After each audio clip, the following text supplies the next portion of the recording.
Thank you very much. Chief of Staff and Head of Public Service, my brother Felix Koskei, Cabinet colleagues present, Principal Secretaries, distinguished members of Parliament of both Houses, the Senate and National Assembly, the Deputy Governor, Kisumu County, who is also representing the Governor, County Executive Committee members present, chairpersons of and chief executive officers of state corporations and constitutional commissions present, all other distinguished guests, ladies and gentlemen, good evening. Let me also take this opportunity to congratulate all of us who are able to be awarded this evening for distinguished service to the nation. And it is also my hope and expectation that when we gather again for this similar event next year, we will have more of us receiving awards for distinguished and excellent performance.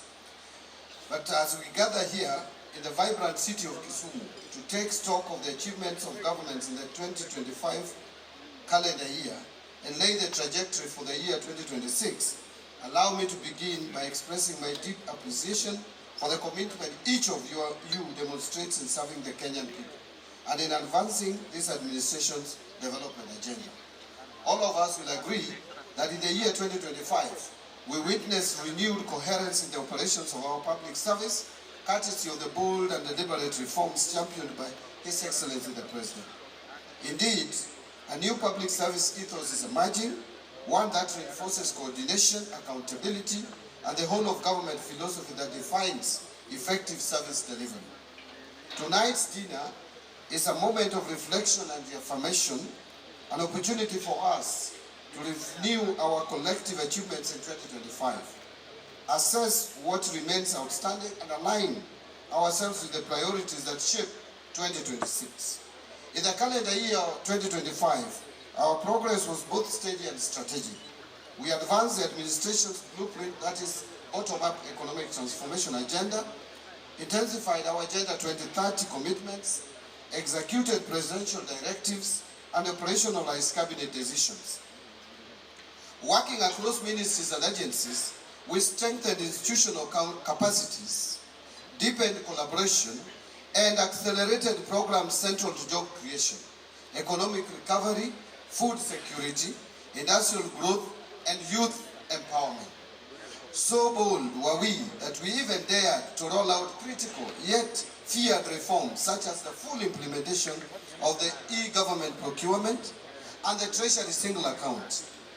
Colleagues, you will note that such reforms, though necessary, have been delayed and feared at the same time. Credit to the boldness of the team that saw it fully implemented. But progress alone is not our destination. True public service demands that we balance our achievements with honest introspection. It demands continuous improvement, not complacency. Ladies and gentlemen, allow me to underline an area that sits at the heart of an effective government, and that is integrity and accountability. Corruption is not merely a financial crime. It is a betrayal of public trust and a direct threat to national development.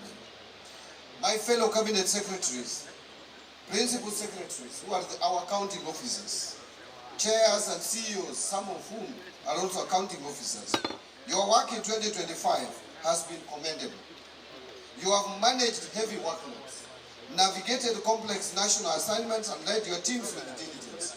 But I must emphasize that 2026 will demand even more. In 2026, our resolve must be unshakable. We will intensify our efforts to prevent, detect, and respond decisively to any form of corruption, impropriety, or misuse of public resources. As a matter of fact, I was telling Head of Public Service that I am the accounting officer of government. All of you who are calling themselves accounting officers are exercising delegated power and authority. And if that delegated power and authority cannot be used prudently, I will have to withdraw it and assign it to someone else. It is not automatic that if you are a principal secretary, you must be an accounting officer. I cannot sack you as a principal secretary, but I can sack you as an accounting officer.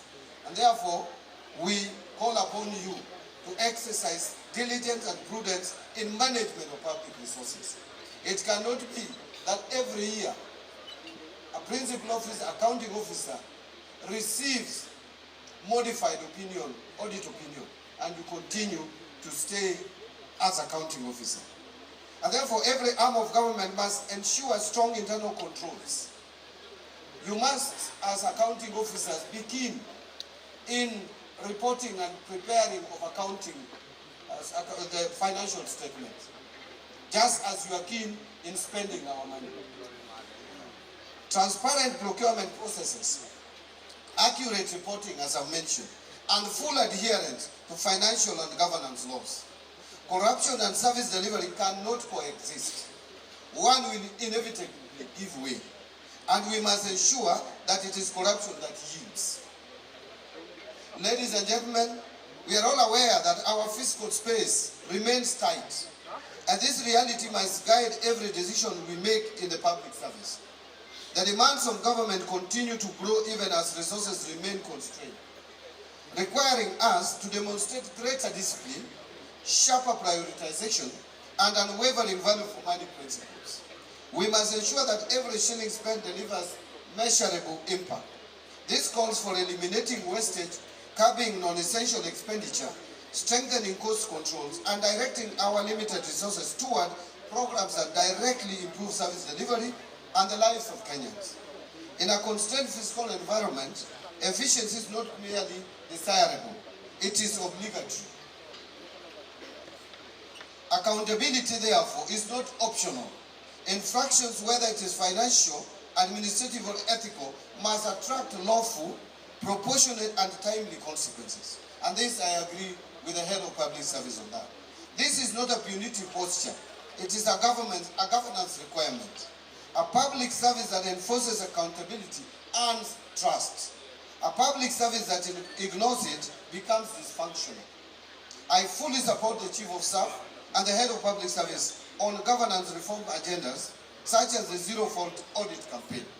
We must reinforce zero-fault auditing as a professional standard.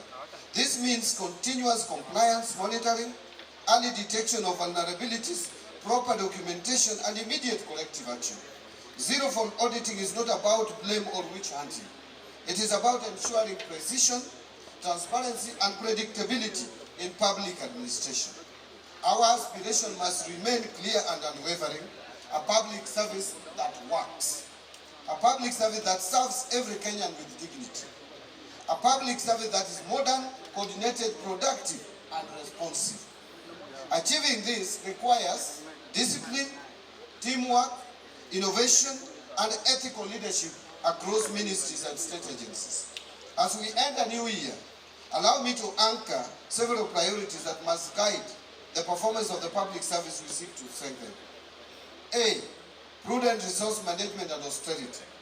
With the current fiscal constraints, we must eliminate wastage, minimize non-essential expenditure, restrict foreign travel, and prioritize core service delivery. B, strengthening state corporations. State corporations must exemplify the highest standards of governance, compliance, and performance. Boards and management will be held fully accountable for results. Number C, fast-tracking presidential directives and cabinet decisions. Delays will not be tolerated. Presidential directives represent non-negotiable obligations, while cabinet decisions reflect collective commitment of government. Number D, reinforcing the whole of government approach. The year 2026 will require the following. 1, deeper interministerial coordination, joint planning, shared solutions. Number 2, more accountability. Number 3, more integrity. Number 4, more teamwork, discipline, precision, and follow-through. We must demonstrate conclusively that government is not only working, but working well. As we approach the holiday season, I extend to each of you My warmest wishes of a Merry Christmas and a Happy New Year 2026. Let us step into 2026 united, focused and unwavering in our commitment to serve the people of Kenya with excellence. Before I stop, allow me to just take 1 minute and mention something that one of us has talked about here before. Now, ladies and gentlemen, we should not feel shy to demonstrate to Kenyans that this government has managed to steady our economy and we are on the right trajectory. It is not a lie, it is a fact. Every fundamental is working. And I will tell you that it is not just us assessing ourselves. Recently, I know many of you read this report. The International Institute for Development rated Kenya as the leading economy in Africa in terms of the following categories. The criteria used was about 300 criteria grouped into 4. But Kenya has become the best destination for doing business because of economic performance. Our economic growth is above average in the region and in the world. Number 2, government efficiency. You should clap for yourself. Government efficiency. The government of Kenya within a very short time has digitized most of its operations and functions within 2 years. That is something to be proud of. That is not something to shy about. Even as people shout in funerals that you are doing nothing, tell them that you did not rate yourself. This is a reputable institution which is domiciled in Switzerland, not even in Africa. And they have rated as the best in terms of governance efficiency. Number 3, business efficiency. And number 4, infrastructure. Therefore, what we need to do is to mention and put it in the ears even of those who don't want to hear. You can repeat it several times until they start listening. I want to conclude by saying that this government is bold. In fact, if this government cannot change this country, I doubt whether there is any other government which will change this country. We have a bold president, and therefore all of us who are supporting him have no option but to be bold. And I am leading the pack in being bold. We must be bold, we must be courageous, we must make difficult decisions.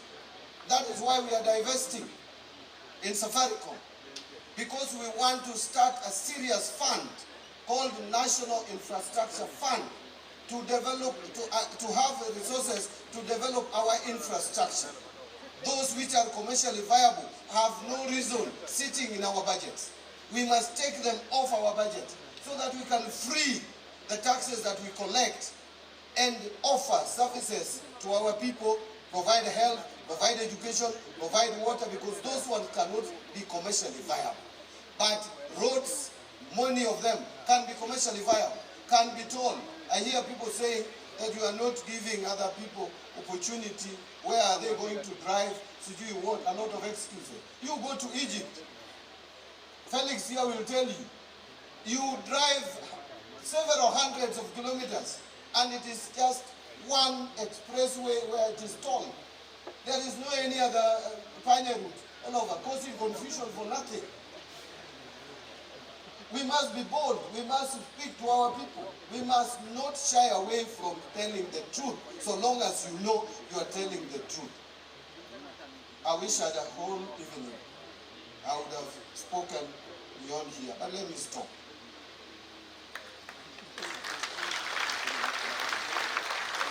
Thank you very much. I want to wish you Merry Christmas and a happy 2026. The year when all of us must roll our sleeves and move Kenya to the next level. Thank you very much.